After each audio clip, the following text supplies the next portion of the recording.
Exodus 32, the golden calf. When the people saw that Moses was so long in coming down from the mountain, they gathered around Aaron and said, "Come, make us gods, who will go before us. As for this fellow Moses, who brought us up out of Egypt, we don't know what has happened to him." Aaron answered them, "Take off the gold earrings that your wives, your sons, and your daughters are wearing, and bring them to me." So all the people took off the rings and brought them to Aaron. He took what they handed him and made it into an idol cast in the shape of a calf, fashioning it with a tool. Then they said, "These are your gods, Israel, who brought you up out of Egypt." When Aaron saw this, he built an altar in front of the calf and announced, "Tomorrow there will be a festival to the Lord." So the next day the people rose early and sacrificed burnt offerings and presented fellowship offerings.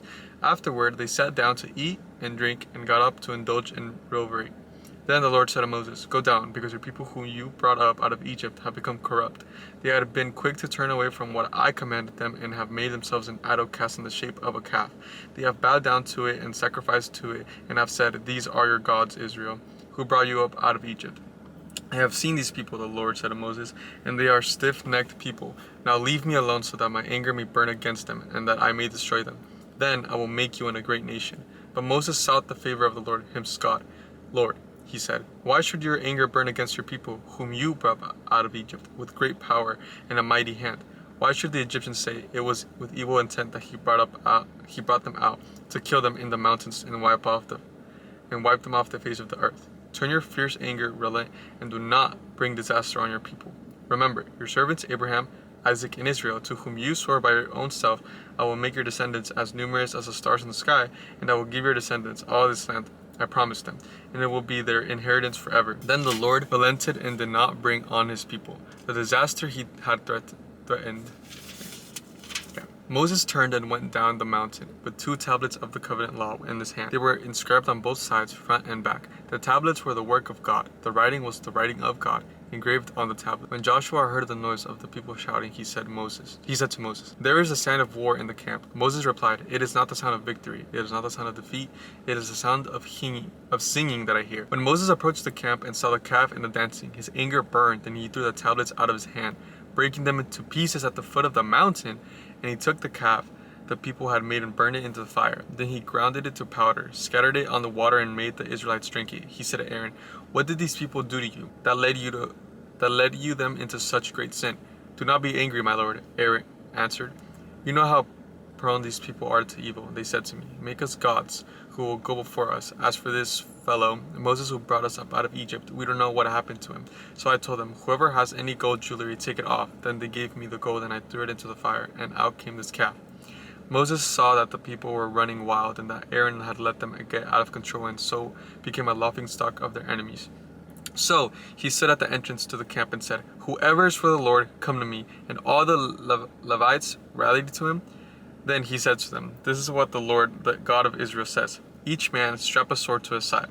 Go back and forth through the camp from one end to the other, each killing his brother and friend and neighbor." The Levites did as Moses commanded, and that day about 3,000 people died.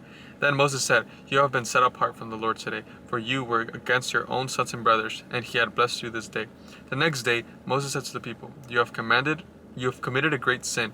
But now I will go up to the Lord. Perhaps I can make atonement for your sin." So Moses went back to the Lord and said, "Oh, what a great sin these people have committed. They have made themselves gods of gold. But now, please give their sin, but if not, then blot me out of the book you have written." The Lord replied to Moses, "Whoever has sinned against me, I will blot out my book. Now go, lead the people to the place I spoke of, and my angel will go before you. However, when the time comes for me to punish, I will punish them for their sin."